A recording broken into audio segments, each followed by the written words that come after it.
So hello and welcome everybody to the 34th episode of Tech Tuesdays UK. I'm Subhash Aghosh, for who may not know me, and I'm the founder of Tech Tuesdays UK. First of all, a big thanks to Google Cloud for hosting us today. We've got Ruby Howard from Google out there. Big round of applause for them. As well as for HCL Technologies for supporting us. We've got Santosh from HCL Technology. So before I start, some essential notes on housekeeping. First of all, this is a secured building. You are not supposed to be going here and there without any permission. The washrooms are on your right. There's a door out there, the same door which you used, but there's a security out there who's going to guide you every time you step out. In case of emergency, again, God forbid, please walk out of the door, but again, the security will guide you. Don't try to be adventurous, otherwise you may land up tomorrow in the US of A for no reason whatsoever. And mobile phones at all times during the session should be kept on silent mode. We are delighted to have you join, for another engaging session of our monthly knowledge sharing series. For some of you who are attending Tech Tuesdays UK for the very first time today, this knowledge platform takes place on the first Tuesdays of every month, where we spend a little more than 90 minutes having conversations around technology. The most unique thing about Tech Tuesdays UK, for some of you, you're joining for the first time, you realize that this is a free flow conversation and where we do not have any given script or any set of pre-decided questions. We are still a startup. We need all the support from each one of you present out here to support us by commenting about us, tagging us on social media. Our handles across all the channels are same. It's #TechTuesdaysUK. As is the tradition, our volunteers will reach out to some of you to share your feedbacks, inputs with regards to today's session. So after the episode, please hang around, enjoy some food. It will be served outside, and the volunteers will reach out. So let's challenge ideas, ask bold questions, and together shape the future of intelligent systems. Now, an interesting development that happened earlier this morning, Google has officially rolled out AI mode in India, which is marking a major milestone in the search technology. AI mode was first launched in the US on the 25th of June, and the feature lets users ask free-form, even complex questions on natural languages. As per Google, this is the most powerful AI search, and they have launched AI mode in India because they feel that this is a unique relationship. There's a unique relationship between Indian users and their penchant for technology adoption. Now, this perfectly sums up with regards to our topic for this evening, which is India, the next AI and tech capital. To drive this conversation today on this topic, we have amongst us a panel comprising of the following guests. We have Dr. Rama Devi Lanka. She is the part of emerging technologies in government of Telangana, logging all the way from Hyderabad, India. Rama, you there?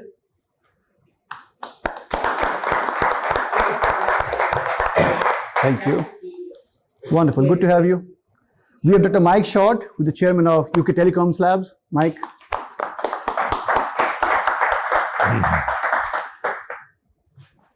Unfortunately, our third panelist, Dr. Prashant Jha, who is a professor of MedTech Innovation and Entrepreneurship at King's College London. He's still on the way, or is he stepping in now? Not yet, but yes, for sure he's on the way. He's probably stuck somewhere in the traffic. But welcome once again and let the conversation begin. Before I hand over the panel, a quick request to each and every one. Each time you make a note, make a suggestion, make a comment, please share your name and the organization you're representing. Thank you so much. Enjoy the discussion. Mike, all yours. You okay with this? I'm fine. Thank you, everybody, for being here tonight. Thanks for being here at Google's Center. Maybe we could start, as Prashant is here, just with a brief introduction from Rama, who's dialing in all the way late at night from Hyderabad. Rama, would you mind just introducing yourself and describe to the audience your role, please? Sure, thank you, Mike. My name is Rama Devi Lanka. I'm from Hyderabad, Telangana, one of the southern states in India. And good evening to you. I would say good night to me because 11 o'clock in the night, for us in India here. So I would probably be, sleeping by now, but Subhash invited me for this discussion today, Tech Tuesday, and I'm really excited to be part of here. Well, I have about more than 30 years experience in information technology, and a major part of it is advising government organizations. I've been an advisory role for different government organizations in streamlining their processes, systems, their IT strategies, IT roadmaps, and so on. So, in the last couple of years, my current role, my role ended last week. I was heading the Emerging Technologies Division in the Telangana government, where I helped the government in formulating technology policy frameworks, such as frameworks in drones, blockchain, robotics, space tech, and more importantly, AI. That's what I was telling Mike earlier. Today all the fancy technologies that we have been working on, those technologies. Well, the frameworks is one part. I help also the government in setting up COEs. This is again in partnership with different organizations. It could be a public-private partnership, or it could be with foundations, it could be with academic institutions or universities, and so on. Center of excellences in different technologies. That's another one. And more importantly, which is very close to my heart, is leveraging technology to solve problems for social good. This is a big area for us. We identify problem areas for calling use cases, in different sectors such as agriculture, healthcare, mobility, education, and so on, and try to identify problems, that can be solved by AI, blockchain, it could be robotics. So very exciting work that I do, and my role with the information technology department just ended last week, and I'm in transition phase right now. Prior to this, I worked in Silicon Valley with startups. That was really exciting to work with young startups. It was way, way long back, I would say, from the early 2000s. So after coming back to India, I started working for the government. Yeah, thank you, Tech Tuesdays, for giving me this opportunity to be here today. Thank you. Thank you, Rama. I'm sure we've got some questions prompted by what you've just summarized, but let me just briefly introduce myself for those who I haven't met. So I chair UK Telecoms Laboratories, which tests various mobile networks in the UK, but also I was chief scientist in the UK government, and I also did 30 years in the mobile communications business. So I'm going to bring more of that mobile telecoms lens, if you like, perhaps to the fancy technologies you've described earlier on. Maybe, Rama, I could just ask you, why do you describe them as fancy technologies, just in case we're not clear on that?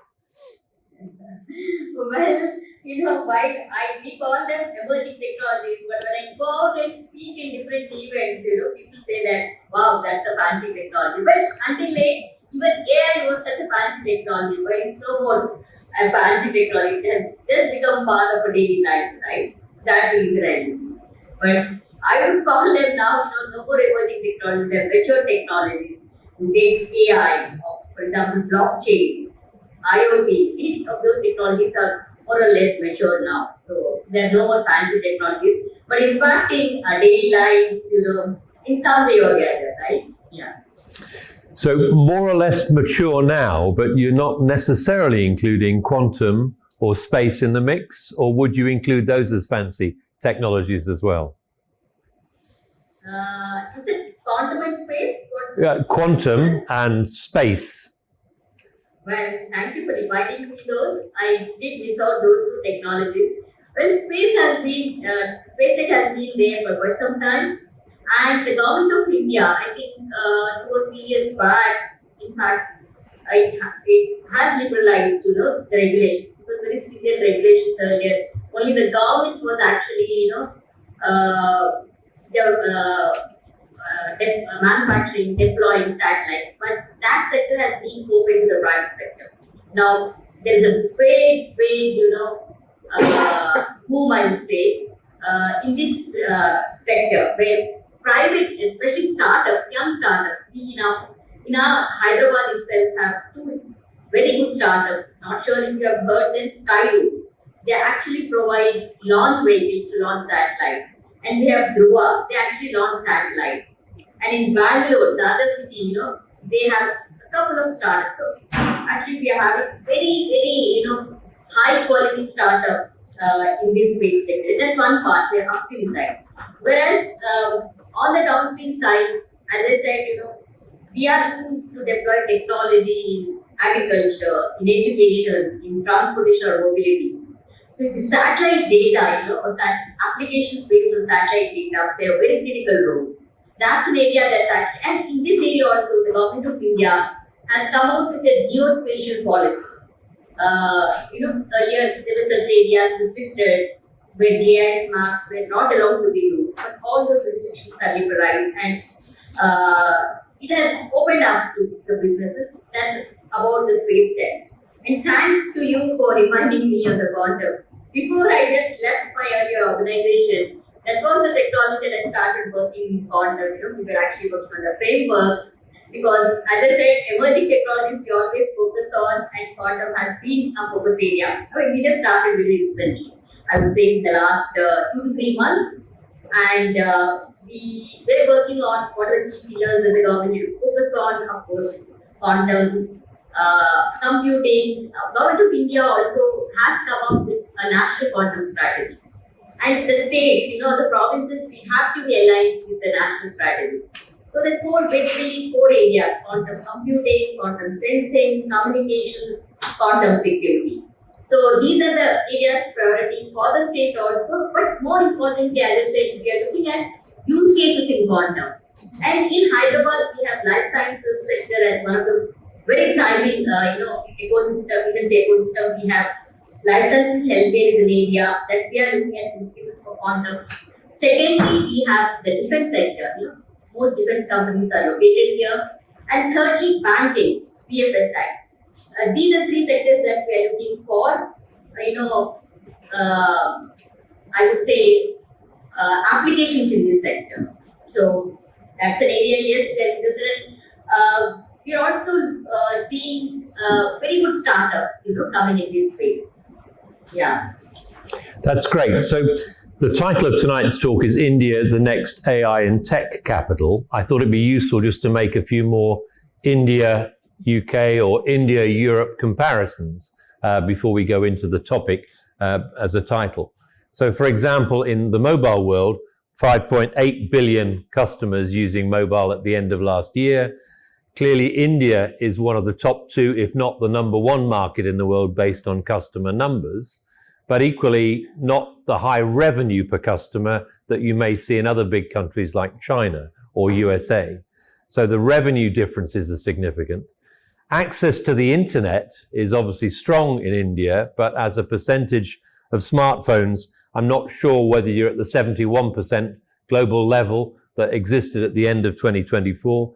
Maybe you've got some more recent numbers. But is it right to compare the two countries just with a mobile lens? Or is it better to look at a services lens? What do you think?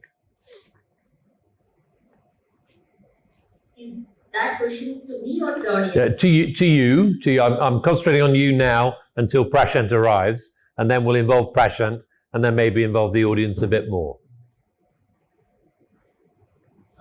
Well, the key differences, I'm not too sure about that. But what I would say is, they're two different countries, two different, requirements or needs, problems. Because India's problems are totally different. Because we actually skip the what you call landline or telecom revolution. Before anybody had a telephone, most of the population, I would say more than 50% of the population did not see a telephone, but they're using a mobile. So that's the key difference between India and UK, I think. And because of the explosion of use of mobile devices, cost of data has come down significantly in India. That led to an actually increase in the content and usage of different services. I think Subhash is waiting to announce something. Oh, I just want to let you know, Prashant is here. Okay. All yours. I'll blame London's traffic and Uber, but sorry, not a big data problem. So Rama's just been talking about some of the UK-India differences, but maybe you'd like to introduce yourself in terms of your interest in the subject, which is India, the next AI and tech capital. So hello, everyone. First of all, once again, apologies for being late. I'm Prashant, Professor of MedTech Innovation and Entrepreneurship at King's College London. a very interesting journey. So I started in India, landed in UK, went back to India and back here, worked in healthcare primarily and with the Indian government, was a professor at AIIMS Delhi, was a senior administrator and clinician at Apollo Hospitals, so both private and public. And here I develop technologies, and what I do is I treat technology as microwave. With that, I mean anything which is fashionable. I say, can we make it so boring that it becomes integrated in everyone's life and start solving problems? So for me, AI is a screwdriver, and that's my third point of view. Thank you. I'm sure we'll bring out lots of other tools a bit more sophisticated than a microwave. But Rami, can I just continue a little bit in terms of some of the benefits that India has seen with all-you-can-eat data tariffs or low data tariffs? What sort of benefits have you seen on the data services side that have come with those low tariffs? This led to a huge explosion in terms of new services. Government of India has actually come up with two major, we call it DPIs, digital public infrastructure. One is the Aadhaar, where digital identity is given to each individual. Now I think it's more than 1 billion people have this digital identity. And what it did, it actually opened a range of services for citizens to consume, along with the Aadhaar, another digital public infrastructure is UPI, Unified Payments Interface. So both together has revolutionized the entire financial ecosystem, led to inclusion.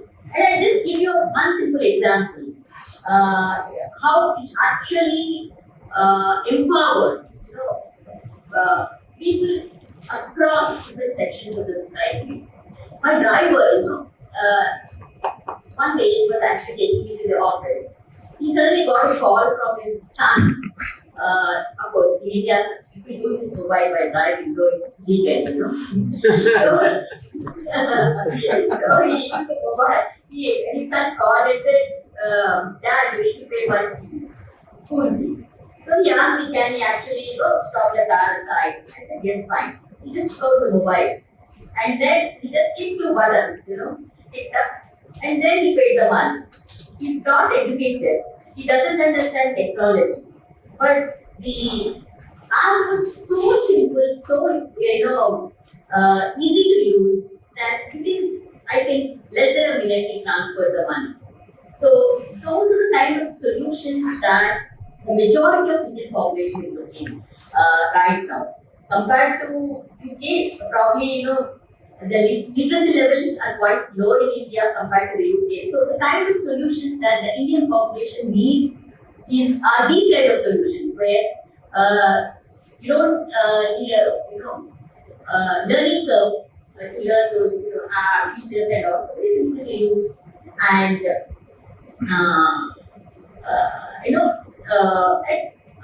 very simple to use, affordable also. Because at the same time, people do not want to pay high fee for any service as such. Yeah.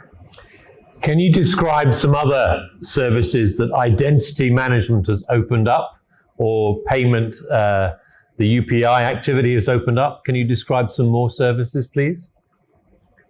Yes. One of the biggest areas is social benefit transfer. Earlier, the government used to provide, say, it could be pensions or even agricultural benefits like subsidies to farmers in the form of seeds, whatever, certain even rations, food rations they were given. So now most of the benefits are actually transferred to the, I would say, we call it below poverty line people or low income groups.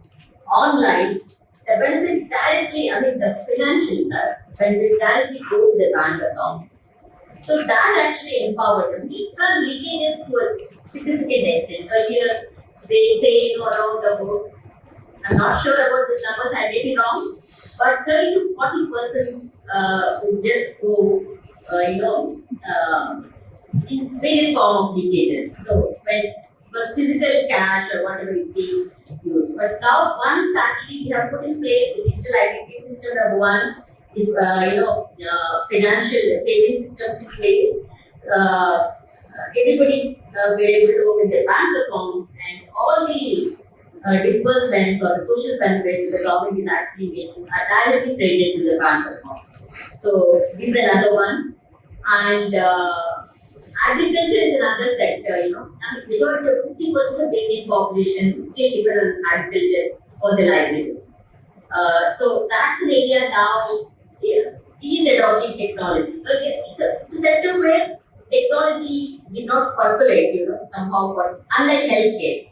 See, Prashant can talk more on that. But agriculture somehow, though, majority of the population is dependent on that. But now that landscape is changing. In fact, it's a surprise to hear, we're using AI in the area of agriculture, where farmers get advisories on their mobile in their local language. That's one.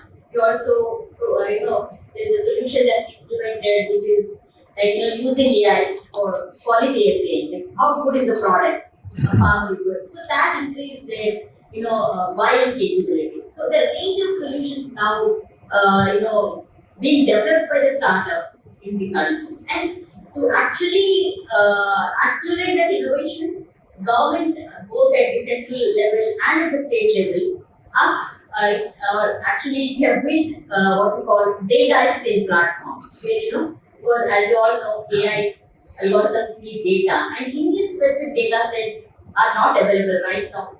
Most of the models that are developed are based on the Western data sets. So that's what we are trying to do. We are making available data sets related to Indian agriculture, related to Indian healthcare, related to Indian education, and so on. So we're building data platforms to accelerate the innovation ecosystem in the country. That's very interesting. So I think I've heard leapfrogging from fixed to mobile communications in India. I think I've heard about a more advanced DPI or identity infrastructure in India. I think I've heard a very advanced payment infrastructure. Perhaps I should turn to Prashant to say, are there some health lessons in the digital space that we could learn from India as well? I would, but before I talk about health, I want to talk about DPI and UPI in particular. I think for those of you who were in India 10 years ago, and even today, if you go to a shop and say, I want to buy something worth 20,000 rupees or 25,000 rupees, they still ask this question, how are you paying? And if you're paying through a credit card, there are a lot of shops that will say, I'll not give you a discount, or I'll charge you 2%. Anyone in the room has experienced that? Yeah? Now that is still happening in the UK. And you'll see if you go around town centers here, particularly I live in the northwest side where town centers, they say cash is king. They're not saying I want to not take that. They say card machine is broken. There is a Momo shop where card machine is broken for the last 3 years. And I say, how did it break? Every time you say it fell off yesterday night.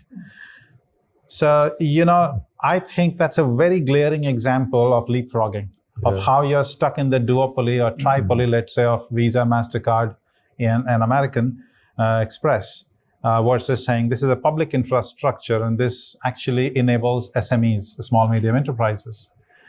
Taking that example and jumping into healthcare, because I think I have been somebody who has firsthand built and firsthand hated multiple digital systems as I practiced in different parts of the world.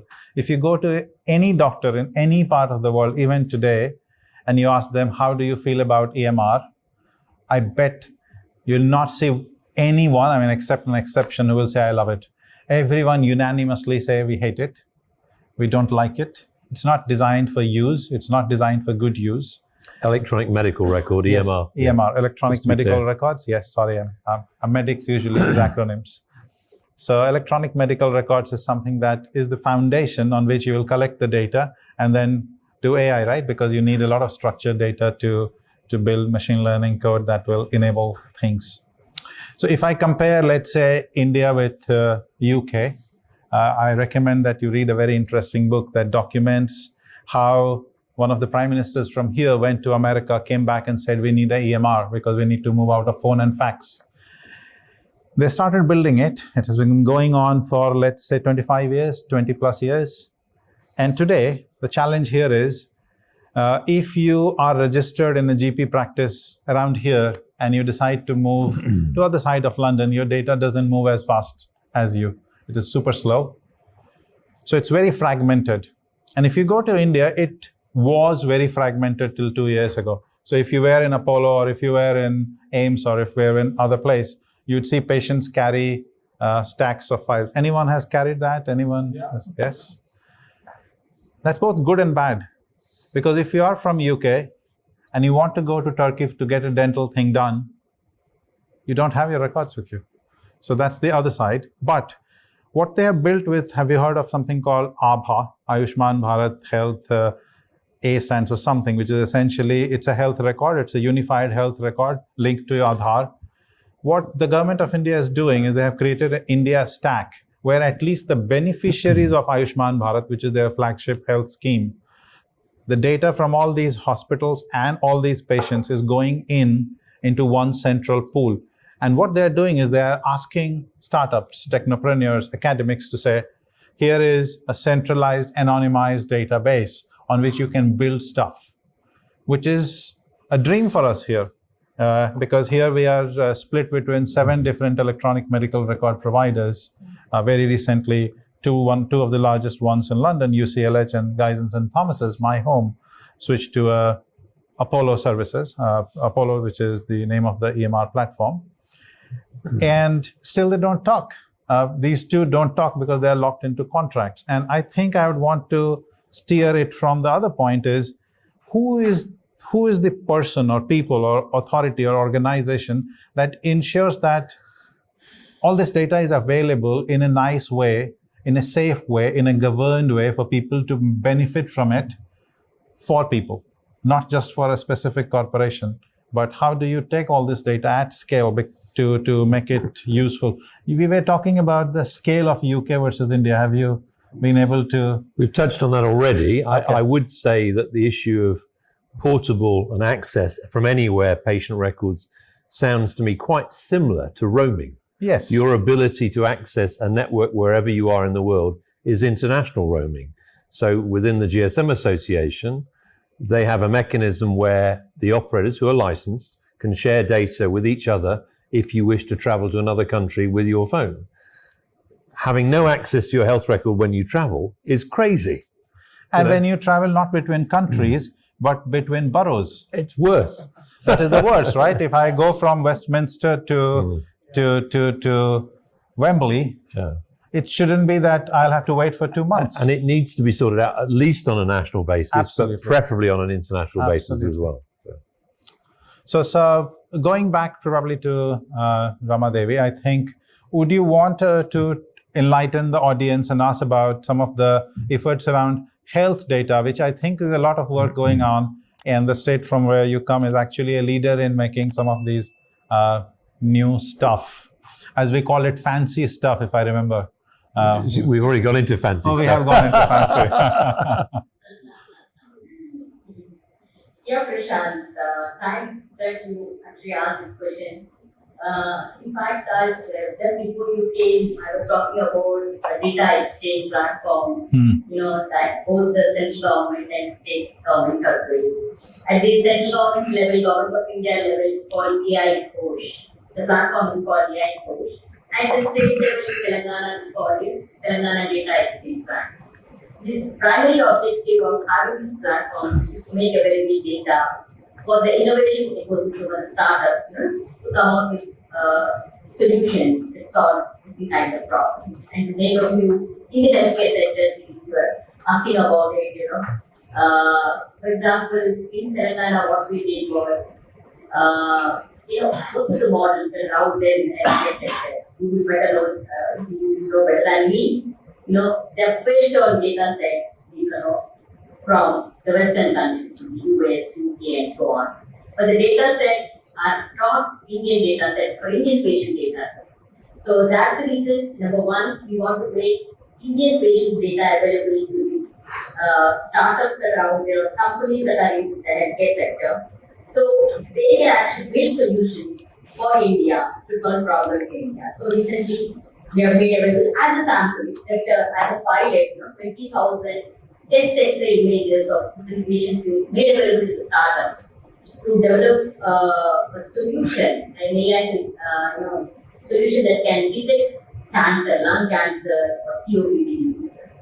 And this was a huge hit, For one use case, for this particular use case, we got about 70 applications from different startups from across India.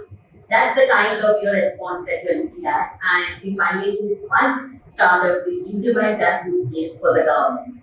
So there's another one that we actually shared, which is to identify high-risk pregnancies. And for that also, we made data available. So the process, we call it, or the methodology is first identify the problem statements in the government. What are the problems that the health department, health sector is facing? Public health. When I say health, they'll looking at the public health side in India, because the government actually works on that.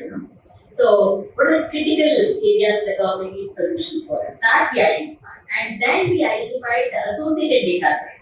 So, what are the data sets, or what's the data that's required to solve this particular problem? Then we actually identify those data sets, curate them, make them AI-ready data sets, and make it available on the platform.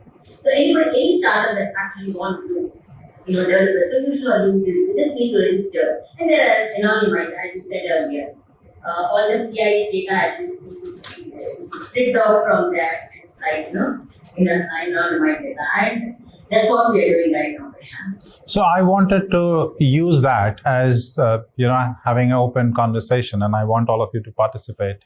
It's not just us three talking, is governance model. To become the tech capital of the world, you need a good mayor, you need a good infrastructure, right? And I think something very interesting, and I'm sure those of you and all of you are aware of these, and if you read in the chatter, is Europe is closed, America is wild, wild west. In America, anyone can do whatever they want, and in Europe, apparently the image around AI and regulation is no. I think India has a very unique opportunity of creating exportable, replicable, scalable governance models around data at scale. Because when you do that, and pretty much like creating, I'll give you two examples of it also, and I think then I would want you to sort of talk about it. There is no accepted global standard of how this should be done. If you're building a capital, you need to write a rule book. You need to say, this is how we do it. This is how it is inclusive. This is how it is democratic. This is how it is used for good of people, which I think there is no rule book to my understanding. There is nowhere. There are conferences around AI for good and other things.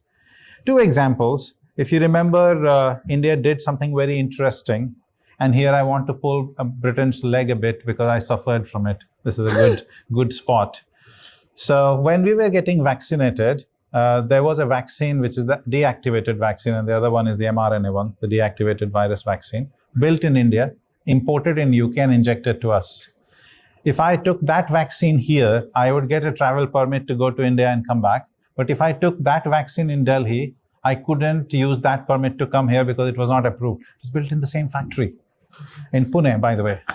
But minus that, India did something very interesting, which I suggest all of you look at. They needed a scalable, low-cost infrastructure for identifying people with their photo biometric, open with a QR code, and an untampered or untamperable record. And they created something called CoWIN, if you have heard of it, which was a database for handling COVID vaccination certificates. A lot of hue and cry about it because it was an extra governmental body. It was set as a not-for-profit, etc., etc. But it has now evolved into a very, very lovely electronic health record system. And that formed the foundation of how they are recording. The infrastructure that they built formed the foundation of how they are collecting, collating, and making use for building models for the Ayushman Bharat scheme. That is being exported to a lot of countries now as an open source model with permissions needed if you modify it. There are various versions of Creative Commons license, I believe. The CCL comes in version 2, version 3, etc. I think that is a very good model of talking about governance, making it for good. Well, I think you're getting into digital health systems now, and I think that's a good segue, if I may put it that way. Governance is what I would want to talk about. No, but I think the governance will only work if a system is strong enough. Yes. And I think there are some weaknesses in digital health systems. For example, in the patient record area, there are perhaps too few providers with local knowledge. Yes. Bluntly. But the digital health systems is more than that. You know, what's the queuing system to get into a hospital? Absolutely. How do primary care and secondary care work together? How do patient records get shared with the patient and their relatives? How are these digital systems going to evolve? And I think the NHS 10-year strategy for England, announced only last week, opens the door to more of the digital systems that we're going to need, which support the governance you're describing. Now, I think that gives lots of opportunities for best-in-class ideas. Both to work together. To work together, precisely. Does there need to be a better framework to make sure it's interoperable, such that you can move patient records around? Yes. Does it also need to take best-in-class ideas from around the world? Yes. But we are where we are. We need to work out how much money we've got to afford different things. Absolutely. But I think in that NHS 10-year strategy, there are lots of ideas in there about what could be done with digital health systems. I'd also point out the fact that they put more emphasis on healthcare rather than sick care. Or sick care, Sick care is what the NHS are saying they do today. Healthcare involves prevention. Healthcare involves thinking about the journey of the patient, not just the journey inside the hospital. They also have talked a lot about digital wearables and having everybody by 2035, within 10 years, having access to wearables, in some cases subsidized by the NHS. Now, that whole area of wearables is about what you might wear on your body, both on the outside of your body or on the inside of your body. And some of that will clearly require AI connectivity to get the data transferred to a smartphone or something else, but will also require AI tools to analyze the data. How do you then transfer the AI result? Do you do it from the wearable to the smartphone and somewhere else? How are you going to transfer the data? So I think there are a lot of things in that whole digital health system space which move into interoperability and wearables and so on. But I think we should be taking lessons from best-in-class solutions that can work at scale, that can have a framework that allows for interoperability and better sharing of data with the mixture of clinicians. I have treatment from my GP in primary care, but sometimes there is no connection to the specialists in secondary care or the third-party tertiary specialists who may not know who the secondary and the primary healthcare specialists are. Some of the private hospitals in India are world-class, and I think we ought to be using those as case studies. Let's call them connected hospitals, but as case studies in a digital world. But I wouldn't mind going back to Rama just to talk a little bit about it from an AI point of view rather than just a health point of view. So the title, Rama, is India, the next AI and tech capital. That implies that India is not already the AI tech capital. Where do you think in the ranking of AI tech capitals India sits today? And is there a tech capital? I would supplement that by asking, is there, in your opinion, a tech capital today? In fact, yes, India is a tech capital. For a few minutes, let's actually keep AI aside, right? So India has been providing talent to the world, tech talent, I would say, to the world, number one. Second, it has been a back-end office, I would say, in terms of providing technological services. And we have one of the world-class companies here in India. So it is a tech capital in that sense. And coming to AI now, while there are quite a few challenges in terms of adoption of AI, of course, compared to the US, China, and probably UK. We are not on par with these countries, but nevertheless, India is actually catching up. There's a lot of catch-up that needs to be done. But one of the biggest strengths of India, as I said, is we have the demographic population is quite young in India, So, I'm not sure about Telugu. I'm really bad at statistics because I'm a technologist. So, but probably, majority of the population is below 30 years of age. So, we have a young population So which have been trained on different technologies. So that's number one, tech talent which you have. Second, the scale and size of India, offers these tech companies to build solutions and solve problems of India, which they are actually taking to other countries. In fact, Google does that. They actually rolled out. In fact, I got an opportunity to meet Sundar Pichai 2 years back, I think, when he was in Mumbai.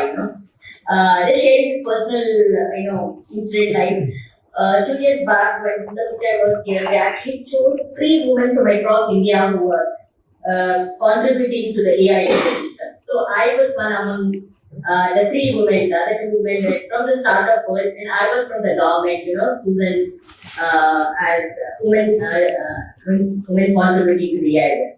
So he in fact said the same thing, the best solutions, Google solutions are initially rolled out in India and then taken to other countries. So first one I said tech talent, second one is the size and scale offers, the companies to test out, validate the solutions in India and take it global.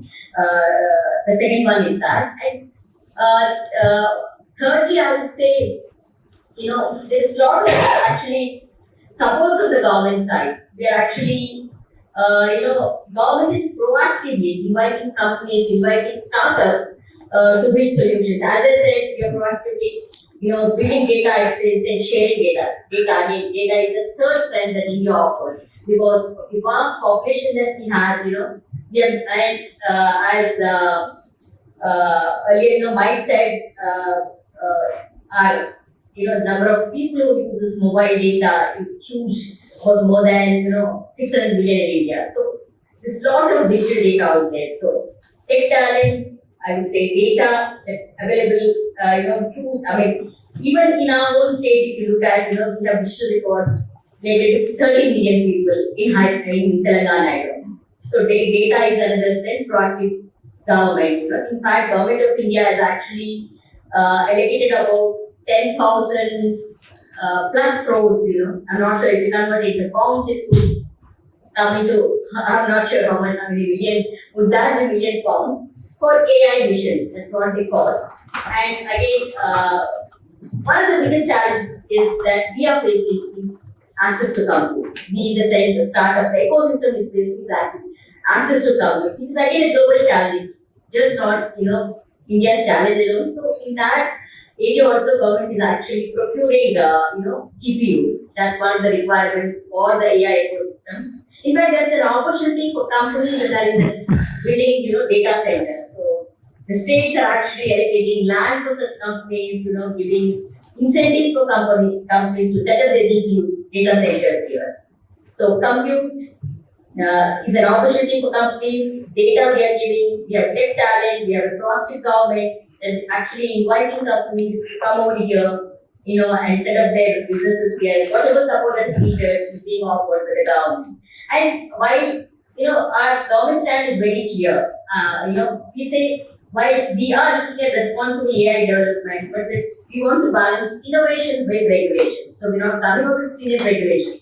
That while we are also looking at responsible AI deployment, Government of India has set up what we call AI Safety Institute, where it has actually invited call for proposals from the startup world to develop tools, frameworks, for the Indian ecosystem. Yeah. May I just add a couple more that you didn't list? I've heard the phrase software capital of the world, and I think you've got strong claims to be a software capital of the world. Yeah. So to me, it's not just the skills and the scale. I think in the software area, you've got a really strong reputation. I think secondly, you've got some leading companies that are well known to support many countries, not just in India itself, but from India, and the likes of Infosys and HCL and Wipro, and there are several others that we could list. But because you've got some companies there, they're able to take some of that software capability and services capability into other countries as well. So I don't think we should separate totally the software skills from the scale of the companies from what you just said there. But I'd also say that you've got an advantage with the English language. I know there are other advantages with having many languages, but you've got an advantage with the English language that many nations do not have.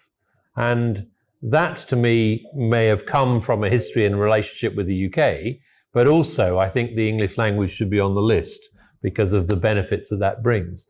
We see in mainland Europe many other countries now teaching university degrees in English, partly to be in the Anglophone type world, if you like.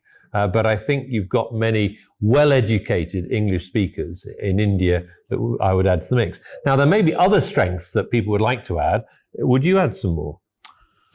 I think I would build on what you have said, which is, it is not that people who will build the next AI and tech capital will land from somewhere else. These are the people who have been building software, people who have been building these tools. These are the people who will upskill and build and are actually already building these stuff. So human talent is immense, and I think there's no shame in accepting or no pride in saying that most of the software built in the world is, irrespective of the location, built by somebody from India in some way. They have some connection, which is a big and great thing. However, I think there's one big challenge that I would like to bring and talk about, which is investment. And that's an interesting opportunity, because whenever India has excelled at something, it has not excelled by playing the race the global West is playing. It has excelled at building a ground for itself and playing it. And all the examples that you said are a testimony to that. So probably when you have to lead and you have to do something and do it at scale, you will start thinking building AI differently. Will the Indian AI and tech that will be built be so reliant and so energy intensive? Because India is not an energy independent country. It is not something that has so much easy access to semiconductors.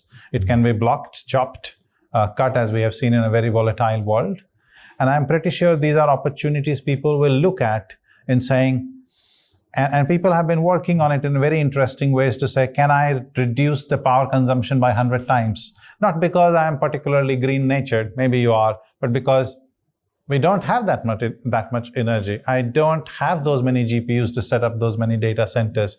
So I think one of the fundamental things about India, and I think, is doing more with less for more.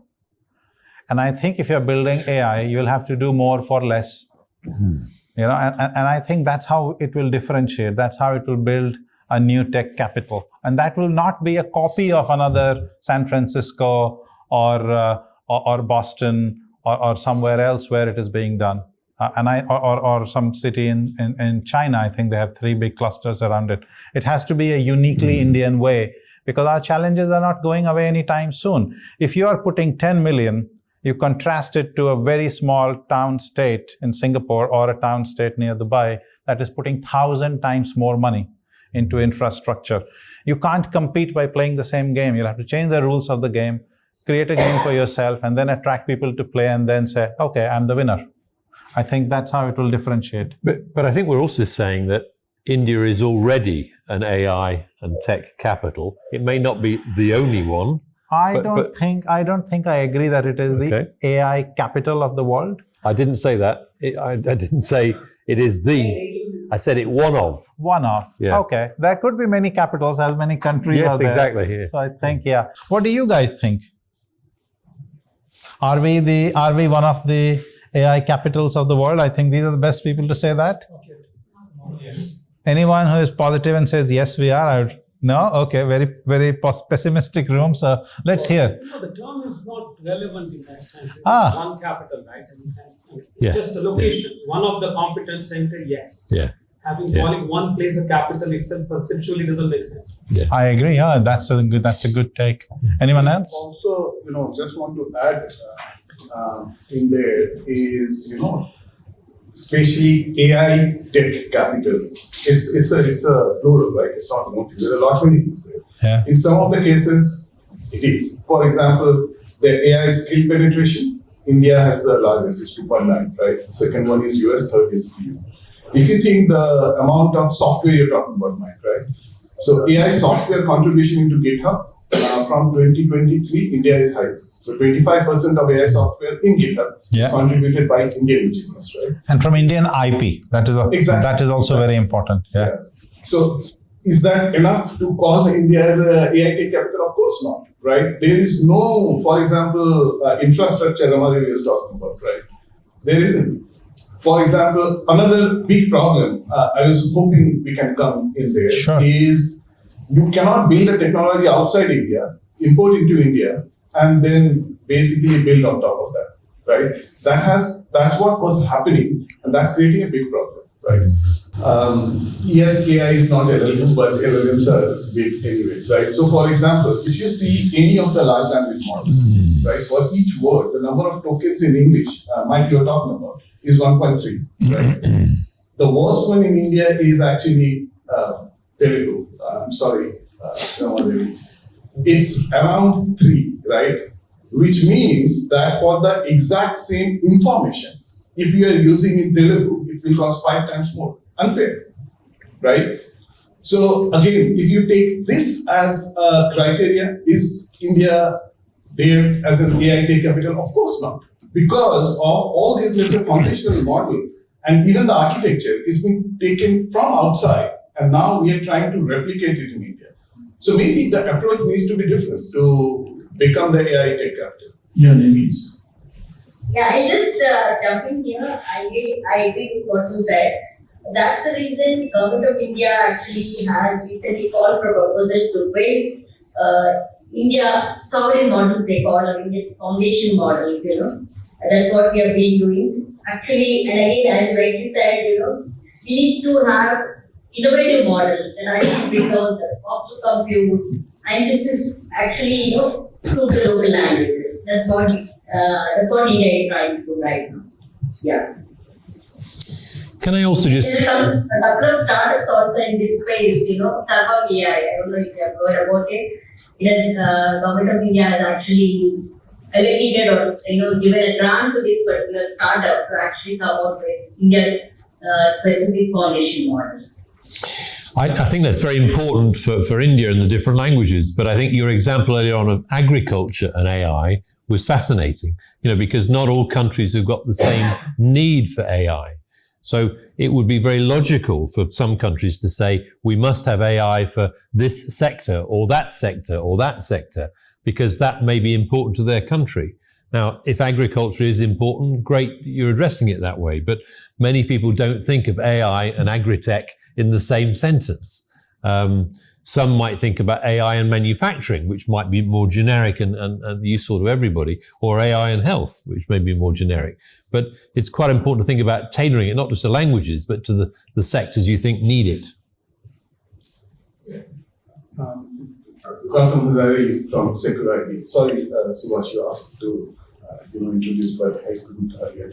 One of the things I was just thinking is, we talked about DPI to start with, right? So DPI solved many problems, including governance, right? For example, identity is very complicated from governance perspective. Payment, very complicated from governance perspective. But we almost, don't talk about this thing because as part of the India stack, it was identity, payment, data, right? But we don't talk about governance there. How did it got solved? Through DPI, right? As part of DPI, Ramadevi, you were, I think, mentioning it already, is this DEPA thing, right? So the data exchange and protection architecture, that's there. So as part of Aadhaar, very complicated, whatever is the worst form of biometrics is captured, right? iris, fingerprint, and face. All the, let's say, demographic details are captured. Payment, right? I think every day, almost 1 billion payment transactions happen. From anything to anything, from samosas to a car gets bought in there. But all this information, the data exchange, is governed somehow, right? Is there not any approach happening to solve, let's say, all the data problems in AI and also distribution of AI through some sort of DPI model? I don't know, DPI 2.0 or extending DPI. Because in that case, some of the problems will be solved, from the fundamentals of DPI, and also it will be democratized, including the compute infrastructure, right?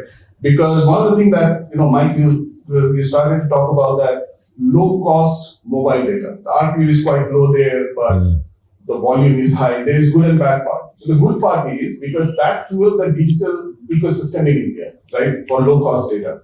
But at the same time, compute in India, if it is distributed through DPI, that will be a good thing as well, because that will then democratize, more startups will come up because they can't afford the compute right now.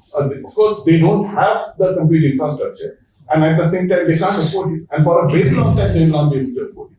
I know as part of India AI Mission, 10,000 and 20,000 GPUs and NVIDIA GPUs are being procured, but that's not enough, right, for the scale of India. So is DPI not looked into for governing or setting up the governance structure of data for AI and also distributing from infrastructure to everything else, right? From, let's say, inference distribution as well. Maybe Rama can just comment, and then I'd like to say a bit more on that. Great question that you raised, In fact, that's exactly what I said at the beginning. There are two platforms that are existent in India. One is the AI course that the government of India has built, and the other one is by the state of Telangana, which we call it as TGDEX, Telangana Data Exchange Platform. So as you rightly pointed out, the availability of GPU or infrastructure has to be democratized, and that's what exactly we are doing. For example, in our own state, Telangana, the TGDEX platform, we're actually offering compute to startups. It's a platform that, though we call it data exchange platform, we actually offer data. We actually make available compute for startups and certain models also that are out there, models, and an integrated development environment where startups with just an idea can, log onto the platform, start developing this solution, get it validated by test their model by using the data available out there. So the entire ecosystem is being built for startups, to actually overcome the challenges that you just mentioned. That's exactly what we did at the state level, and the same thing is being done with central government. It's called AI Coach. So these are two initiatives that are going to address those problems. Can I just go a bit further, though? Clearly, not all countries have a DPI. Therefore, you building on that is a very logical thing from an Indian point of view. But I think also access to data should be in the mix. If the data is locked up. Sorry, Mike. In fact, these data exchange of platforms or DPIs. That's exactly what we are doing right now. I hear you, but I would suggest that understanding what access to data means may need to still go further. It may be linked to DPI in your mind, but I don't think the understanding outside India is quite as deep as that. Certainly, if you think about the big data holders in transport or in health or in energy, they don't typically in countries share that data. So they, to me, would be examples of a further step along the journey, even in India, I would suggest. So therefore, democratizing communications, I think, has occurred in India, but democratizing computing, I still think needs more work.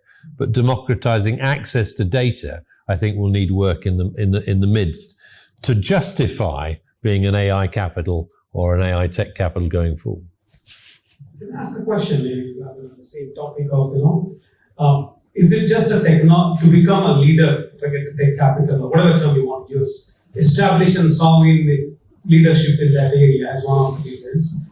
Do you think, apart from solving the technology problems, and I'm not technology since now, do you also think the mindset also needs to change in the Indian technologies? Because rather than being happy to be the largest supplier of tech skills, to become largest supplier of AI technology, I think the leaders who build technology also need to think about how to monetize and export it across as a technology and not as skills. But I think not just in India, I think it's lacking in Europe as well. Yeah. So if we think about what role does education have in training people in the world of AI and tech?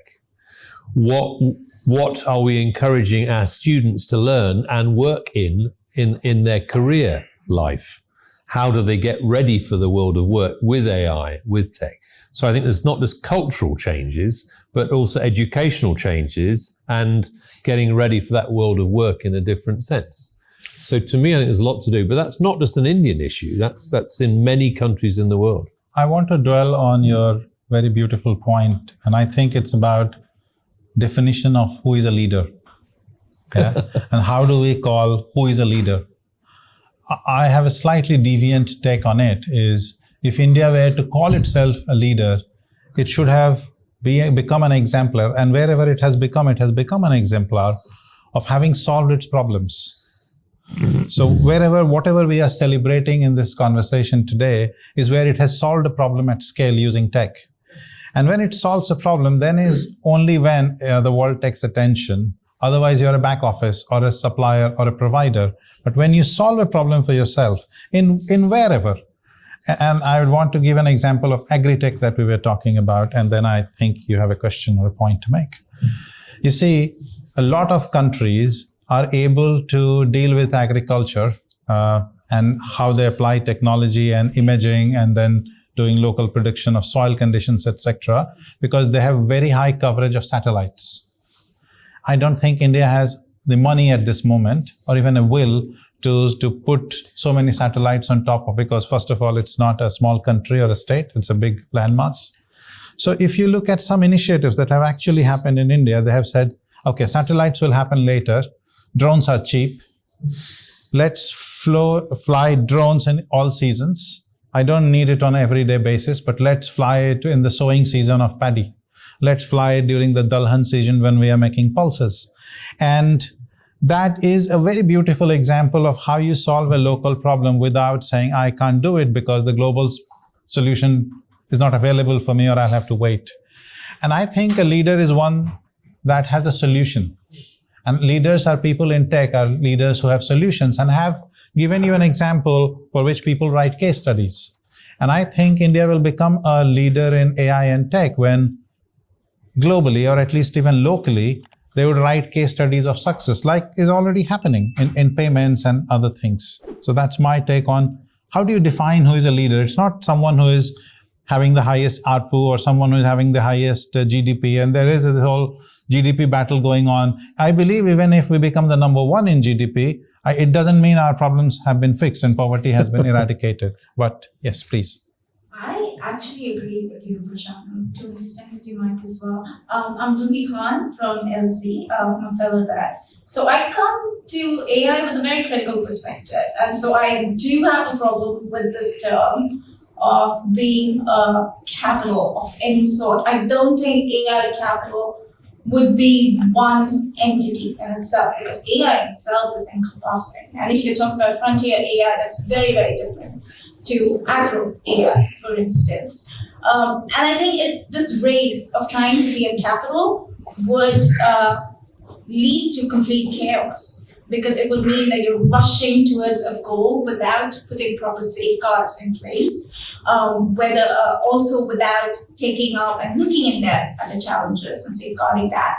And it's not just about creating AI infrastructure. What happens to water shortages in a country like India? That could be devastating. We have a great population that's quite IT friendly. It's also quite IT smart. We pride ourselves on the English language. We have a lot of people involved already in IT infrastructure. But if you look at countries like Philippines and stuff, the AI companies that are using human capital there treat them extremely poorly. And that is something that we also have to keep an eye on, that the people who are involved in this industry, are they getting the benefits out of it?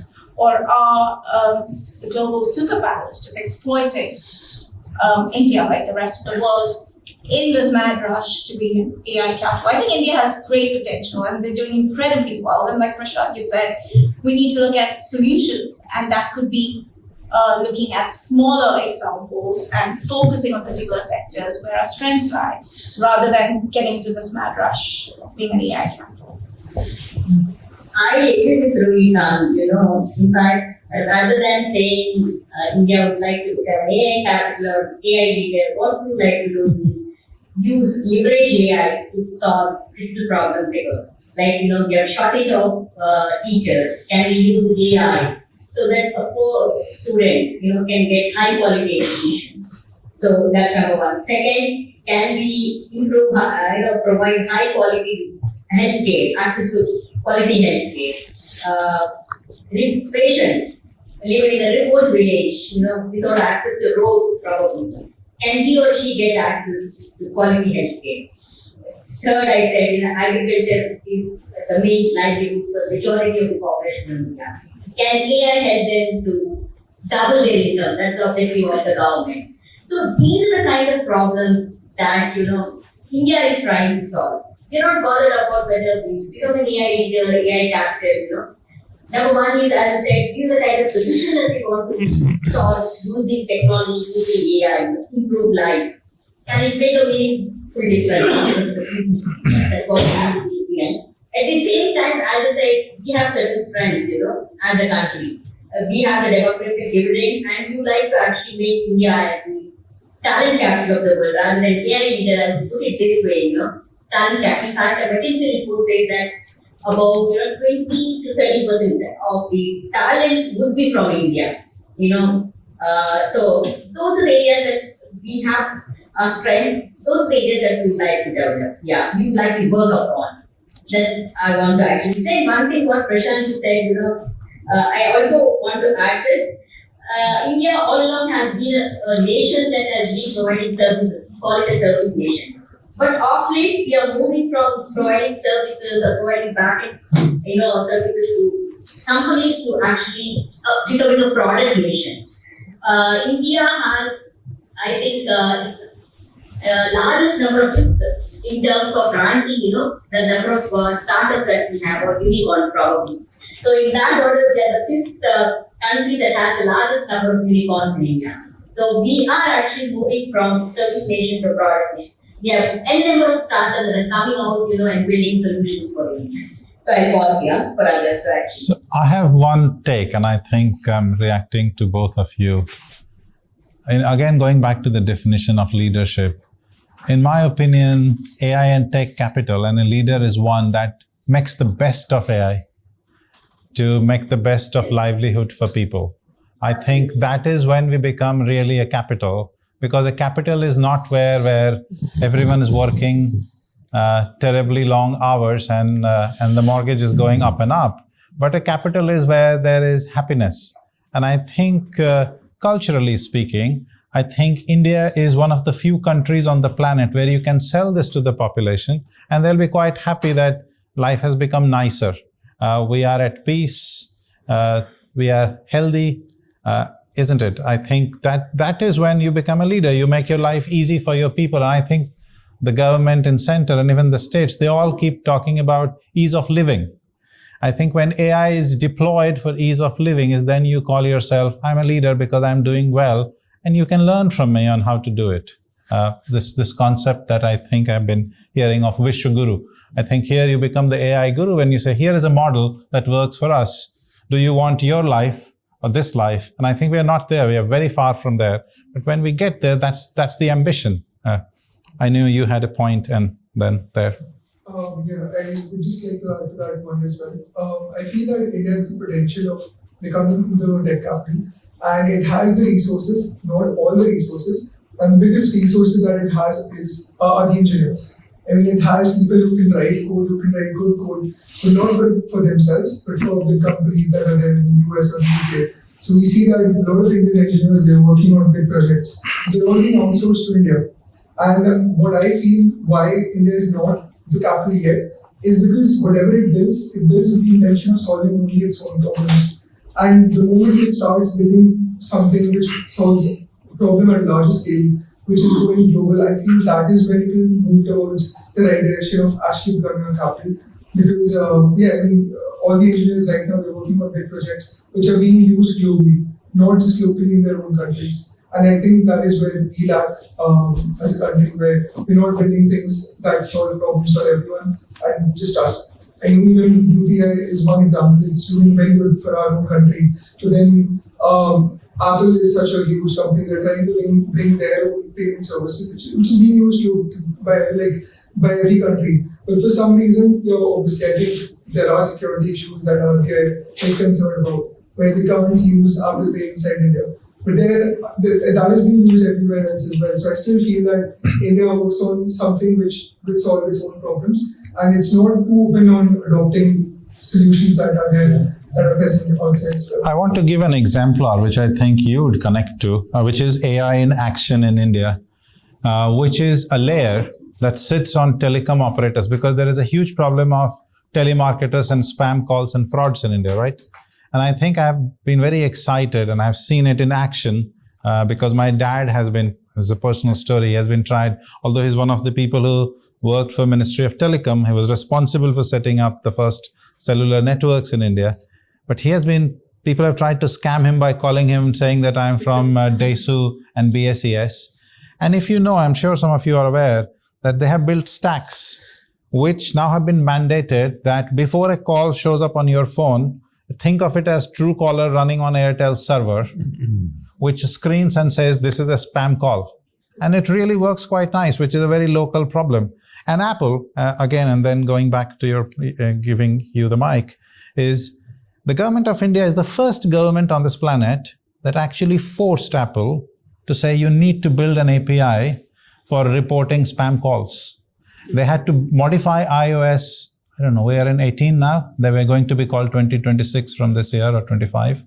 3 generations ago, if you see, go to your settings, there is a spam reporting option. And that was an example of a government putting its foot down saying, I know you are a lovely company, you don't want to put even a label at the back of your phone because it looks bad. Do you know that's a legal requirement, but Apple gets around it. But you'll have to build this API without that. Sorry, we know that you are not interested in our market. Let it be Android's job. Because Google changed, Apple changed, and to find it where it is, go to your settings and see call reporting option. So I think leadership is about using AI, and that's where my screwdriver and microwave reference. When the government and us use AI to solve our problems, to screw our screws or unscrew them, is when we say, oh, we know what we're doing. Yeah, okay. My name is Danish. I'm a journalist and historian, and I heard your question as well, and I think you touched upon a bit about how the solution has to be something that is specific to us rather than trying to do it for someone else. And I just want to give you an example about the cotton industry, which was one of the biggest one in Bombay rather at that time. The whole machinery was actually taken from Manchester, and the factories were also built on the lines of Manchester. And you can imagine the problem there, because the climate, the machinery in Manchester, and exporting that in Bombay is a completely different territory, but that's how it started. So I just see history repeating itself, because I've spoken about how instead of doing it in other conditions, we have to first see how the solution can help us and match the conditions that we face. So I just would want to hear a bit more about in the tech sector, how is that happening? What can India do to ensure that the solution are homemade and they target the problem that is intrinsic or specific to India? And also the importance of culture. You spoke about this example about how the COVID shot was not recognized in UK. There was also an impasse between India and UK. It was very brief, and I remember covering that, using the phone to reach out to home office, foreign office, as to what exactly is the problem, because the certificates were not being mutually recognized. And reading between the lines, I figured out, or rightly or wrongly, I don't know, maybe you guys can throw some light, is the certificate in India was not showing the date of birth. It was showing how old you are. Whereas the system in UK is, where is the date of birth? You don't have to put how old you are. So if I'm 46 years old, I could have been born in September, October, whatever. So there was this provision of misuse. So the point I'm trying to make is that with tech, culture is also important, people's thinking is also important, and they have to match as well for the things to go forward. Thank you. You'd want to take? Prashant, if you don't mind, I answer the first 2 questions on what is India doing so that it doesn't repeat the example of the cotton machine. Probably you can answer the certificate thing. Is that okay? Yes. Yeah, looks like you have given me the more difficult question to answer, but I'll give the exam. Yeah, that's exactly what we are doing right now. We don't want to repeat the mistake that was done in the earlier decades. So India is building its own foundation models. As you rightly said, someone has pointed out that we are actually taking models from the US Western models and building solutions on top of it. So, while that is also happening, the government is also looking at coming out with India-specific or sovereign foundation models is what we call it as number one. Second, as I said earlier, whatever models that are out there, it could be healthcare, it could be mobility, they are built on data sets not from India, from the other countries. So we are actually, generating our own data and sharing that data to build solutions for India. So these two things are taken care of. And the third most important one, we know that AI models have biases, they actually exclude certain vulnerable population, and these biases are part of the culture that is there in each of countries, right? So in fact, we are trying to understand the biases of our own, Indian ecosystem. So in fact, I give you one example. We are working with a startup called Tarya.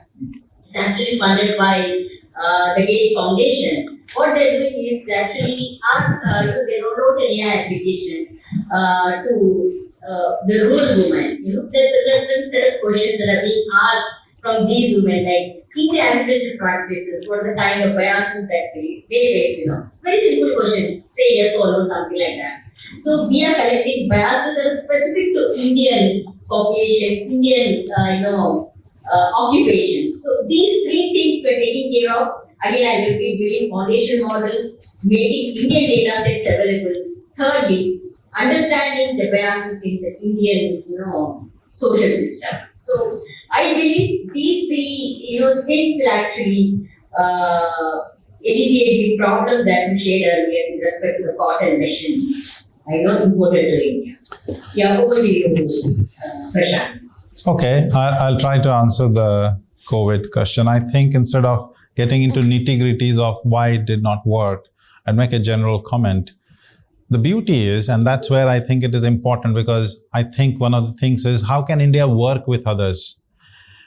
And the thing is, India has unique weaknesses, which are fortunately not British weaknesses or American weaknesses. And India has unique strengths, which are not British or American strengths. And slowly, as you will look at Indian diplomacy, it sings now a tune of its own.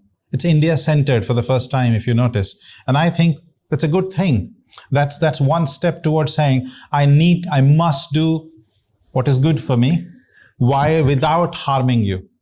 It's a peaceful coexistence, and then sharing what is my strength and taking your help in fixing my weakness and offering you what is my strength in helping you fix your weaknesses. So that we have very unique strengths and weaknesses actually played out very well during the COVID time, because we had a series of diplomacies where, without naming a person who was, and sorry, I think you'll have to edit this, someone who was kicked off Twitter was saying, if I don't get the malaria drug, India is in trouble. And India eventually did a lot of COVID diplomacy around the world. It is one of the largest suppliers of vaccines. And when you started doing that, you're a journalist, you will tell me whether it was true or not, that a plan was discussed in England on how you can send Marines to raid a factory in Netherlands to get the supply of COVID vaccines. I've read about it. It's an Evening Standard news. I don't trust it at all. So maybe it's completely crap. But as you realize, because it has unique strengths, and both these countries and many other countries, I think slowly when it starts solving its problems at scale, and you're not just a beggar all the time, you can also give and you can beg. You can beg and you can borrow. Then is when partnerships happen. I think traditionally, for very long, post-colonization, we have been dependent. I think we are becoming a bit independent in tech and still a bit dependent, and that's a good thing, so that these partnerships develop. And you're right, that was one of the issues. The second issue was about which vaccines will you take in the country. There has been a whole movie made on it. I'm not sure about the facts in that. I'm not a fact checker, but I want you to comment, I think. Well, I think from the beginning with COVID, there was a good UK-India relationship Absolutely. during COVID, and that was maintained at the highest levels of government. Yes. I was a government chief scientist working for Sir Patrick Vallance, now Lord Vallance, and he had strong dialogue with chief scientists in India. And it was known that some of the design and manufacturing interplay between the UK and India worked very well. Yes. There were some diplomatic incidents along the way. I won't comment on the Evening Standard article. But at the end of the day, I think on the subject of today, I think we need to take some lessons from history, which actually say what are our relative strengths, as has been said already, but also what's the importance of scale. One of the reasons why the cotton mills went from Manchester to India was quite simply expediency. Yeah. It wasn't that they hadn't necessarily understood that India was different. It was expediency. And sometimes you do things to reduce costs, maybe lower cost labor, different climate, but you might also do some things very quickly just to be expeditious about it. And I would say that in some of the AI areas, we're going to see lessons from all over the world that we need to learn from. And it may well not fit local requirements all the time, but we may need to adapt and flex with it. But you've got the real advantages of being the software capital of the world, and you can build on it. So I don't see why you aren't addressing scale in this argument a bit more, even if there are some interesting examples we could all pick out. But somebody else is waiting with a microphone, so we better... We've got 20 more minutes in hand, so people who are joining remotely, as people who present out here, please try and make the questions as brief as possible. You've got 20 more minutes, so all yours. Thank you. We've got someone out here. So I thought I have a very interesting conversation in terms of the perspective which will emerge from all of this. I'm not a tech guy, I'm more about banking finance, I work in few boards and all of that. In my mind, I think if you look at big success in India, it is largely revolves around 2 or 3 areas. One is significant government intervention in terms of public infrastructure. The example of COVID, UPI, Aadhaar, all of them have been driven by government, which we don't see in this part of the world for a variety of reasons, because logic is that the population is much smaller and the problem size is much smaller and we don't need to do anything or not. It's a different matter. And there are legacy systems in place as well. Second is big success of India is I think we got sort of mismatch between software capital, tech and AI. I think a lot of what India has done is driven by the large manpower, which is technologically efficient and which is English speaking. And hence the lion's share in the software services side, so to say. And there could be 2 models that we heard. One is we can solve our problem, which of course should be our priority in terms of how do we solve our problem of the country, of our people, population, and all of that. And I'm sure a lot of work is happening on that in terms of UPI, Aadhaar, ONDC, Ayushman, Bharat, and all those kind of things. I think they are definitely great initiative discipline. At the same time, I think it's good when we talk about such great thing to introspect, to challenge ourselves, and to ask questions to ourselves. So the questions what I would ask is a lot of very things which actually made us the software capital, GCC capital of the world, will get challenged through AI. Yesterday we saw the news of Capgemini acquiring WNS. We know a lot of such companies would face some of the challenges over a period of time. The question is, will we remain the software capital? Question 2 is, what do we do since we are the software capital to emerge and not repeat the Manchester example and emerge as the AI capital? Again, while a lot of policy is taken by government, but it is, I don't know whether it's right or wrong, a lot of government driven. But we don't have a Silicon Valley. We have largest user of Facebook and Uber in India, but we don't have Uber in India. We don't have $1 trillion company which emerges from the country. And a variety of reasons. The funding is not there, satellites are not there. We don't have that much energy and all of that. So what should be the model for India to evolve from here It may or may not be the leader. We may well decide, no, we will solve our problem. We will not become the leader, so to say. Or we say this is a great opportunity. Whenever there is a disruption in the world, there's a good opportunity to go and put your talent and say, this is my space now, because I have a big data, I have big people a lot of people who understand, who are tech oriented, and I reclaim this land and this space forever. So I guess a long comment, but happy to hear from some of the stalwarts watching. In the interest of speed, should we just take 2 or 3 questions together, if you don't mind? Yeah? Thanks. Mine is a very short question. I'm an economist. My name is Adarsh Verma. I'm an independent consultant. Everyone's been talking about the word capital. And for economists, capital means something different. Yeah. And my question is tech a capital? We said human capitals, and is tech capital now, the way you're describing it?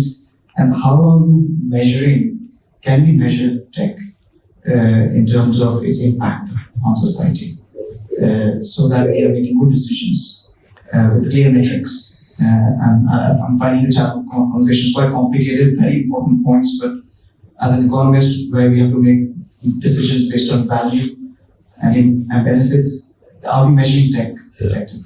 Could we take one more question? Yeah. Just take the one behind and then we'll, yeah.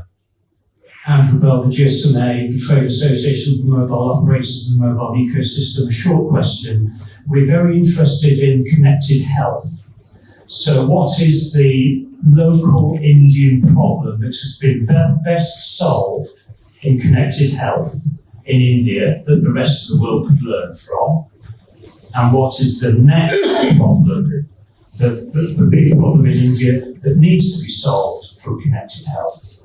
So there are 3 questions. I think 3 of us can take one each. Go on then. So Health is yours, I think. Okay, I'll try to. Okay, then I'll start with health. I think a solution from which world can probably learn still exists as pilots in India. These are places of excellence, roughly 30 districts. I'll name the states: Madhya Pradesh, Rajasthan, and Chhattisgarh, who have done this. Partnered with HP, partnered with Wipro. What they have done is, and that's the next problem that's worth solving, is you don't have enough physicians. And my theory is, and again, this is my personal hypothesis, the moment you train a physician to be great enough, they're not going to live in the hinterlands, because they need a view, they need a cinema, they need a mall. Unless you build that, sorry. And unlike Britain, where the poor live in cities and the rich in the village, it's exactly inverted there. So they have been able to create, built on cheap data and easy access as it happened. It happened by the time 3G happened with hiccups, and hopefully with 4G and 5G much better, is how can an accredited social health activist, which is an ASHA worker in a village, take care of top 10 problems around things for which you need repeat prescriptions, you need to get your BP done quite a lot, you need to get your sugar done, and then you put that data, you put someone on a screen that talks to you and says, do you need to travel to a district hospital or not? So Vatvani Foundation did that pilot. I was involved very briefly with that project. I think this is an exemplar because this has massive implications. For example, in Australia, where the population is so sparse in the center that a colleague of mine who works as a GP tells me that he can't even get access to a helicopter to go and see his patients. Not the best use. On the other side, on the health, which you answered, and then I'll pass on to my colleagues, is the same problem still exists.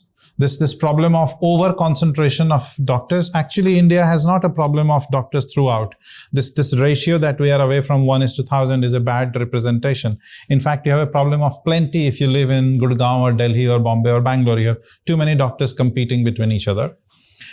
And how do you take this and solve this? Because we, besides wanting to be the next AI and tech capital, are already the hypertension and diabetes capital of the world. No doubts on that. And how do I solve this?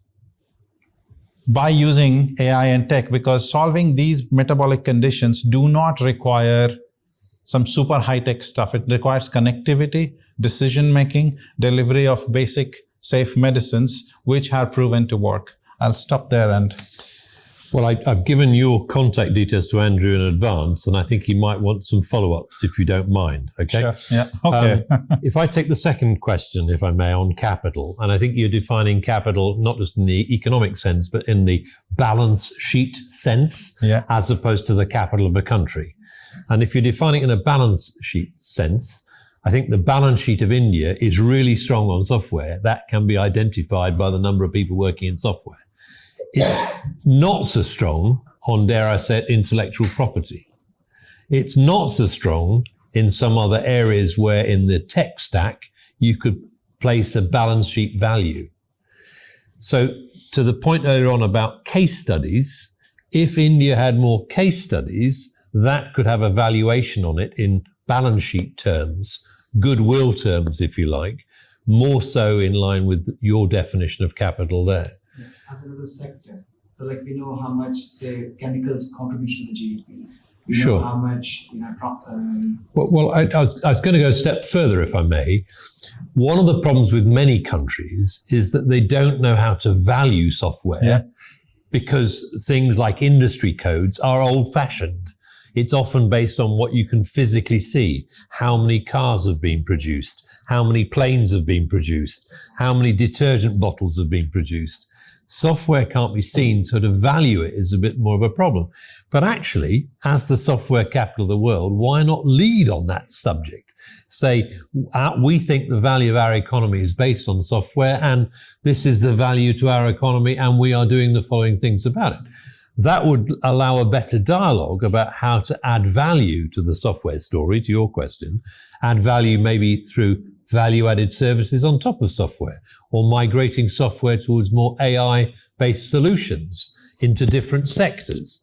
But the core problem is that the valuation of software in a balance sheet sense is poor internationally, but you are well placed as a country to say this is a way of valuing it. I'd also point to something which is not strictly a balance sheet issue, but most countries look at the Global Innovation Index. And I'm proud that the UK has been in the top 5 for the last 20 years. But we're high on that Global Innovation Index because of intellectual property and academic citations. That's the way that index is done. But you can see over the last 10 years where different countries sit. And that affects the valuation of a country and the ability to trade between countries because people say, they're good at that, I'll work with them. You know, there's an index there which shows not only where they are in the ranking table, but also how they compare with other countries. It's not a perfect model, but it's a metrication model that has been used between governments and by the World Bank and by OECD and people like that. Yes, Ramaji. Yes, I actually answer one question and then probably he drop off because it's too late for me, 1 o'clock for the night. So yeah, one question that I would like to answer is what is it the government, why isn't there a Silicon Valley in India, and what is that about? Is the government need to do anything or is it doing anything, So I just want to answer that question. So government builds infrastructure, right? Earlier it was hard infrastructure like roads, telecom networks, irrigation structures and so on. But now in the digital world, we need the soft infrastructure that the government is doing. That's how we have the India Stack that's built by the government, which actually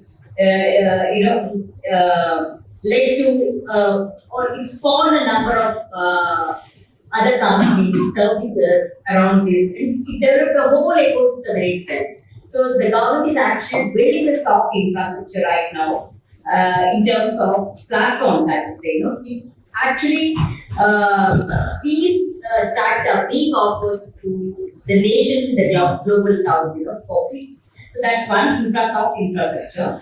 And the innovation ecosystem, as Mike has mentioned, we can look at various countries in terms of the innovation index. So the government is actually funding incubators, accelerators, for startups. And today, if you look at the global ranking, India is number 3 in terms of total unicorns created.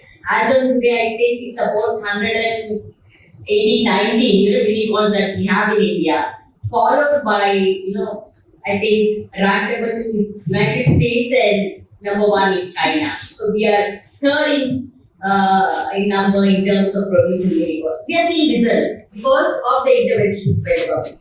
Unlike UK or US, other countries, in India and China also does that. So we need government actually to proactively build this infrastructure, which in turn would lead to the outcomes that I mentioned. One is number of unicorns, the innovation index. We jumped. I'm not sure about the right number, but we have jumped up many places. We were at the bottom of the innovation index. Now we have actually are in a good position right now. So that's what there is a need for government to intervene and build this soft infrastructure in the digital world. So, and I thank you. It was a very engaging discussion. I really enjoyed it. So I could actually share what India is doing and in terms of becoming, it could be tech capital or AI capital or AI leader, whatever you may call it. But India is going at a pace, unlike in the past where it's going to actually lead the world in terms of, it may not become a leader as of today, but I'm sure India is going to take a lead in terms of leveraging AI and other technologies, So government is actually focusing on this by providing whatever support that it actually wants to in terms of providing infrastructure, in terms of providing funding, and for AI specifically, data is a new oil. All of us have heard about it. So that's what we are building data. So whatever components are required to make India the tech capital, that's what the governments are doing here in India. So good night and good evening. Thank you, Tech Tuesdays, for giving me this opportunity. And Ram, on behalf, your comments are really appreciated, and thank you for also encouraging the Anglo-Indian dialogue in this area. I think one area that needs to be worked on is that government work between the UK and India can still be stronger, but this is a good staging post. So thank you for staying up so late to be with us tonight. Thank you. Probably one last sentence that I want to add further here is, in fact, India and UK are actually collaborating on an initiative called Technology Security Initiative. Right. And under this initiative, actually AI and other digital technologies fall under this particular TSI is called. So that's an area where we are looking forward. Actually, bilateral agreement has been signed in the year 2024. Hopefully, we see some action happening on this front. So the collaboration between India and UK, is taken forward in terms of real action happening on it. So in these words, I think. And I'm personally involved in supporting the UK government on that, and that will continue. I plan to go to India Mobile Congress in October. There are plans in place to support that going forward. But thank you very much once again for staying up so late and joining us. Thank you. Bye-bye. Thank you. Thank you. I think we've got a question on Zoom. So Google Meet. Abhijit, thank you once again. Yeah, thanks. I think this is the last question, and then perhaps I'm meeting you guys and drinks. So sorry about that. But very interesting conversations, okay, and lot of different angles. I think there is a different definition on what a leader is, right, depending on whom you ask and what perspective they want to take. And I want to take a slightly different perspective. We live in a very different world today what it was before 4 or 5 years back.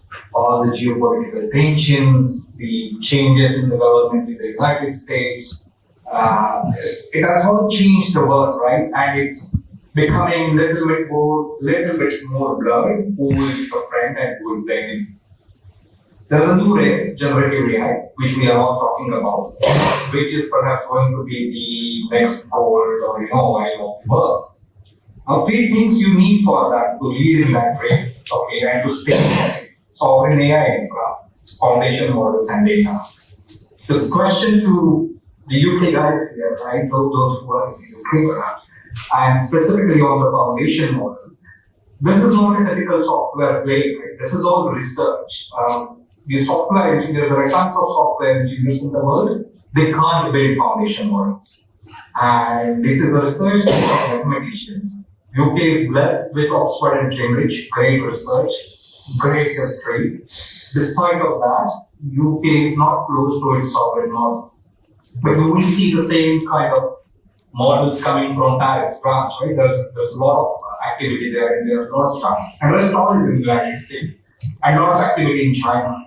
What do we think about the research collaboration between UK and other countries, including India, that would allow UK to build its own foundation models? So, to the question specifically, there was reference to the TSI agreement, which is looking at a range of emerging technologies between the UK and India.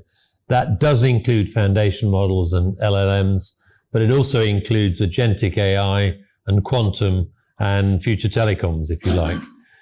So I think those discussions will continue.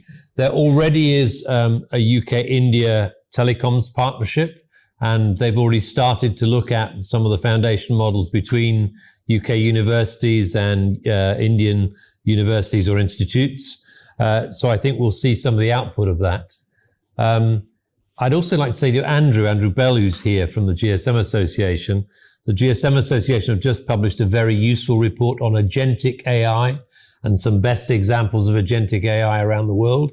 Maybe, Andrew, you could send that to Subhash to share with this audience, because it's a really useful reference document, which I'm sure some people would like to just take offline and read, if that's okay. Will that do for now, to your question? Yes. Thank you. The discussion can continue forever, but yes. Thank you very much. A bit of tech here. Fortunately, not AI. Fortunately. So, must be dwarfist. So thanks to the wonderful audience out here. Great questions. And of course, thanks to Mike Short, Prashant for 2 consecutive evenings with us. Ramaji, already absence.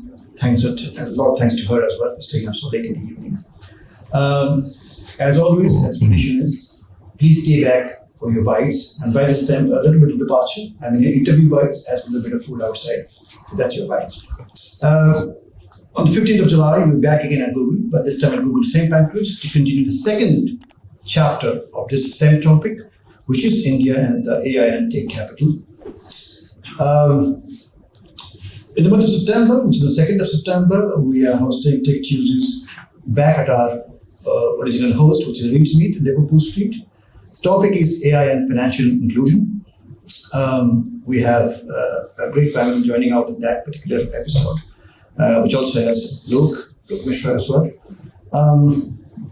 Sorry, I must have missed this out. Apologies. For the next episode on the same topic in Google, we have Gautam Hazari joining the panel.